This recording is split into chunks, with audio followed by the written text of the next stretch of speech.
আসসালামু আলাইকুম ওয়া রাহমাতুল্লাহ। রেপার্টরির মাইন্ড রুব্রিক্স আলোচনার আরো একটা ভিডিওতে আপনার শুভেচ্ছা এবং স্বাগত। আজকে প্রথমে যে রুব্রিক্সটা আলোচনা করছি সেটা হচ্ছে অ্যাডাল্টারিস। এখানে মোট 19টা ওষুধ আছে এবং ন্যাম্ফোম্যানিয়া সহ love, playboy, one love to everyone সহ কিছু ক্রস রেফারেন্সও দেখতে পাচ্ছেন এবং আমাদের পরিচিত কিছু ওষুধও আমরা এখানে দেখতে পাচ্ছি, যেখানে ফ্লোরিক অ্যাসিড, লাইকো, টিউবারকুলিনাম, স্ট্যাপিক্সিগ্রিয়া, পালস, ল্যাকেসি সহ আরো দেখতে পাচ্ছেন। এখন কথা হচ্ছে এই ওষুধটা আমরা কখন এই রুব্রিক্সটা আমরা কখন ব্যবহার করব। অ্যাডাল্টারিস অর্থ ব্যভিচারী কোনো রোগীর মধ্যে যখন পরক্রিয়ার প্রতি প্রবল আকর্ষণ দেখতে পাবো, পরক্রিয়া প্রবণতা বুঝতে পারবো, নিজেকে নিয়ন্ত্রণ করতে পারছে না ওই ধরনের যৌনচার থেকে, তখন আমরা অ্যাডাল্টারিসটা চিন্তা করতে পারি। যদি সে সরাসরি ওই কাজে যুক্ত থাকে বা তার এটা কাজ হয় চাহিদা অনুযায়ী, মানসিক, যিনি নৈতিক বাঁধন বা সম্পর্কের প্রতি দায়বদ্ধতা, দুর্বলতা বা দুর্বল হয়ে পড়ে এরকম। তো দাম্পত্য সম্পর্কের বাইরেও শারীরিক যে সম্পর্কের যে প্রবণতা থাকে না এরকম, তাদের ক্ষেত্রে আমরা অ্যাডাল্টারিস রুব্রিক্সটা ব্যবহার করব। এখন এই ক্ষেত্রে এই রুব্রিক্সগুলো খুঁজে পাওয়া বা রোগীদের কাছ থেকে পাওয়াটা খুব কঠিন, ক্লিনিক্যাল প্রয়োগ করতে হবে। সেক্ষেত্রে আমাদেরকে খুব সাবধানতার সঙ্গে রোগীদেরকে প্রশ্ন করতে হবে এবং রোগীর মানসিক অবস্থাটা জানতে হবে। এবং রোগীদেরকেও বলবো, আপনারা যদি এই ধরনের কোনো কাজে লিপ্ত হয়ে থাকেন তাহলে অবশ্যই বিশ্বাসের সঙ্গে আপনার সুস্থতার জন্য একজন হোমিওপ্যাথি ডাক্তারকে বলবেন। নেক্সট রুব্রিক্স হচ্ছে অ্যাডভেঞ্চার। এই রুব্রিক্সটা সবাই জানেন। এখানে 13টা মতো ওষুধ আছে, 13টা মস্ত বড় ওষুধ, টিউবারকুলিনাম, মার, আয়োডিনাম। এবং ক্রস রেফারেন্স যদি দেখি, excitement, excitable, desire, play desire to, travel desire, cross reference গুলো দেখতে পাচ্ছি আমরা অ্যাডভেঞ্চারের। এই রুব্রিক্সটা আমরা কখন ব্যবহার করব? অ্যাডভেঞ্চার অর্থ কি?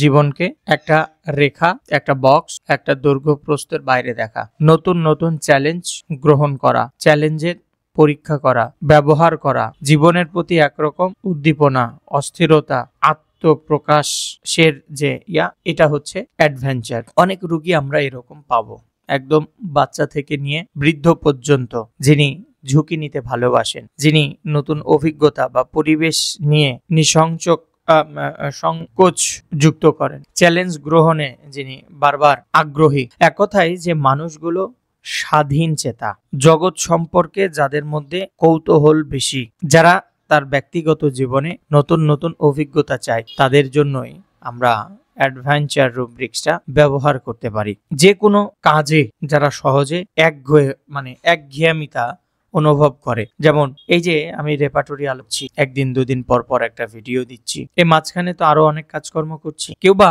এখানে চাইবেন যে শুধু মেন্টাল রুব্রিক্সই না, সাথে সাথে জেনারেল রুব্রিক্স গুলাই দেন। দেখেন, আমি একটা লক্ষ্যে আগাচ্ছি, যেন সম্পূর্ণ মেন্টাল রুব্রিক্স গুলো হয়ে যায়, এখান থেকে শুনে যেন সবাই কাজে লাগাইতে পারে। এরপরে আল্লাহ যদি বাঁচায়, সময় দেয়, তাহলে সেক্ষেত্রে অন্যান্য চ্যাপ্টারের রুব্রিক্স গুলো আলোচনা করব। এখন পাবলিক পড়তে চায় না, শুনতে চায়, আবার অনেকে শুনতে চায় না, পড়তে চায়, উভয় ধরনেরই আছে। তো এত বড় একটা রেপার্টরি আমার পক্ষে বাংলা করা সম্ভব না, আর অনুমতিও নেই। তাই আমার মতো করে আমি এটা ভিডিও তৈরি করছি। যাদের লাগবে তারা নেবেন, যাদের লাগবেন না তারা নেবেন। এই যে দেখেন, একটা একঘেয়ামি এখানে আছে না, যে শুধু মেন্টাল রুব্রিক্স আলোচনা করছে, জেনারেল রুব্রিক্স গুলো কেন আলোচনা করছে না? আমার তো ওটাও প্রয়োজন। এই যে নতুন কিছু একটা সিস্টেমের মধ্যে দিয়ে, একটা লক্ষ্যের মধ্যে যে পৌঁছাচ্ছি তা না, এখান থেকে আরেকটা নিতে হবে, আরেকটা চ্যালেঞ্জ গ্রহণ করতে হবে। এটাও এক ধরনের অ্যাডভেঞ্চার। আমরা এখানে যদিও টিউবারকুলিনাম, কার্সিনোসিন, ক্যান্থারিসের মতো আরো ওষুধগুলো দেখতে পাচ্ছি, কিন্তু স্ট্রামোনিয়ামকেও এখানে চিন্তা করা ভুল হবে না বলে আমি মনে করছি। তাহলে মোদ্দা কথা হচ্ছে, যারা জীবনে ঝুঁকি নিতে ভয় পায় না, ভ্রমণের প্রতি যারা আগ্রহী, যারা সাদামাটা জীবনকে উপেক্ষা করে, নিয়মতান্ত্রিক ভাবে চলতে যারা পারে না, অস্থিরতা বোধ করে, যারা এক্সপ্লোর করতে চায়, এক্সপেরিয়েন্স অর্জন করতে চায়, যারা এনজয় করতে চায়, তাদের জন্যই আমরা অ্যাডভেঞ্চার রুব্রিক্সটা নেব বা ব্যবহার করব। কেমন? নেক্সট রুব্রিক্স হচ্ছে অ্যাডভাইস ফ্রম আদার্স সিক। দারুণ রুব্রিক্স, এটা অত্যন্ত প্রয়োজনীয় একটা রুব্রিক্স, অত্যন্ত প্রয়োজনীয় একটা রুব্রিক্স। কেমন? এই রোগী, এখানে কোনো ওষুধ নাই, হ্যাঁ, এখানে একটাই ক্রস রেফারেন্স আছে, কনফিডেন্স, ওয়ান্ট অফ সেলফ। সোজা কথা, নিজের সিদ্ধান্তে নিজেরই আস্থার অভাব, নিজের সিদ্ধান্তে নিজেরই আস্থার অভাব, ফলে অন্যের পরামর্শ গ্রহণের প্রতি সে নির্ভরশীল। যেমন আমাকে দিয়ে উদাহরণ, এই যে আমার মধ্যে কনফিডেন্স আছে, আমি পুরো কমপ্লিট রেপার্টরিকে অর্থ সহ ব্যবহার উপযোগী করে আলোচনা করতে পারবো, কিন্তু আমি যদি অন্য কারোটা নিয়ে এখানে আলোচনা করতাম আর সে যদি সেই আলোচনা বন্ধ করে দিত, আমারও বন্ধ, কারণ আমি তো অন্যকে দেখে করছি, আমার সিদ্ধান্তটাও অন্য কেন্দ্রিক, কিন্তু আমি তো আমার নিজের সিদ্ধান্তে করছি, আমার নিজের জন্য করছি। হুট করে কি, ফর এক্সাম্পল দিই, এই যে অ্যাডাল্টারিস রুব্রিক্সটার কথা আমার মনে নেই, ধরেন আমি ভুলে গেলাম, কেউ আসছে এরকম, আমি ন্যাম্পোম্যানিয়া নিয়ে বসে আছি, ওটা নিলেও যে হবে না তা না, কিন্তু উনি সরাসরি কাজের সাথে যেহেতু যুক্ত, তাহলে অ্যাডাল্টারিসটা নিতে হবে। তো আমি ভুলে গেছি, আমি যদি আমার এইটার মধ্যে ঢুকে, এই প্লে লিস্টের মধ্যে ঢুকে ওইটা দেখি থাম্বনেলে বড় করে দেওয়া আছে, বাস ওপেন করে একটু শুনে নিলাম, তার সঙ্গে আরো 4-5টা রুব্রিক্সও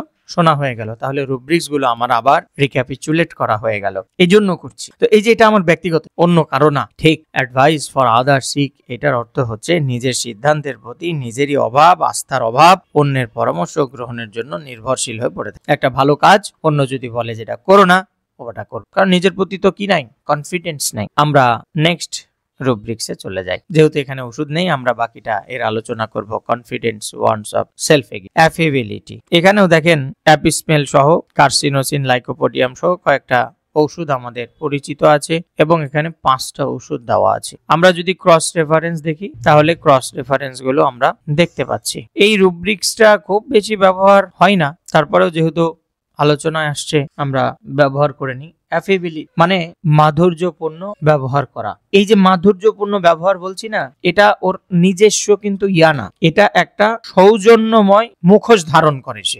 সৌজন্যপূর্ণ ভদ্রতা বলতে পারে। অত্যন্ত মানুষটা বন্ধুসুলভ, সদয়, সহজে সবার সঙ্গে মিশে যেতে পারে, তার ব্যবহারে শিষ্টাচার, ভদ্রতা, অনুগততা সবটাই আছে, বন্ধু সুলভ। কিন্তু অনেক সময় দেখা যায় এই যে ভদ্রতা প্রকাশ করছে, এর পেছনেও ওই রোগীর কোনো না কোনো একটা কষ্ট লুকিয়ে আছে, সেগুলোকে চাপা রেখেই সে এই নম্র, ভদ্র, সম্মানজনক ব্যবহার আপনার সঙ্গে করতেছে। যদি এইরকম থাকে, তাহলে অবশ্যই এই নম্র, ভদ্র, সম্মানজনক ব্যবহারের থেকেও, মাধুর্যপূর্ণ ব্যবহারের থেকেও ওই লুকিয়ে থাকা কষ্টটাকে দাম দিতে হবে। আর ন্যাচারালি যদি এরকম হয়, রোগী অত্যন্ত নম্র, ভদ্র, অন্যের দোষ বা একজন খারাপ ব্যক্তি বা তাকে অত্যন্ত শাসন করা হয়েছে, তা সত্ত্বেও সে শান্ত ভাবেরই, ওইভাবেরই, ওকে উত্তেজিত করা যায় না। আপনার কাছে একটা রোগী আসছে চিকিৎসার জন্য, খুব আত্মবিশ্বাস নিয়ে আপনাকে খুব সম্মান করছে, সম্মানের সঙ্গে আপনার সঙ্গে যোগাযোগ করছে, পরিবার, সমাজ, সবার সাথেই একটা সুশীল ভালো সম্পর্ক, তাদের জন্য আমরা অ্যাফেবিলিটি ব্যবহার করতে পারি। যেমন লাইকোর দিকে তাকান, ও সহজে একটা মানুষকে আপন করে নিতে পারে। কার্সিনোসিনেরও 2টো পার্ট আছে, সহজে সবার জন্য সবকিছু করছে, সে অত্যন্ত ভালো, মানে কার্সিনোসিনের প্রথম পার্টটা অত্যন্ত ভালো, ওর সুনাম করতেই হবে, কিন্তু কখনো কখনো সে এতটা খারাপ হয়, যেই খারাপের পেছনে কারণ হচ্ছে সে ভালাইটা করতেছে, দেখতেছে, তারপরেও মানুষ ওইটাকে স্বীকার করছে না, সেজন্য। ঠিক অ্যাফেবিলিটিটাও এইরকম, যে তোমরা আমাকে কষ্ট দিচ্ছ, বকছো, মারছো, ধরছো, আমার প্রতি মোহ সৃষ্টি করছো, তারপরেও আমি দেখো আমার মতোই নম্র, ভদ্র, কিন্তু তোমরা বুঝতেছো না।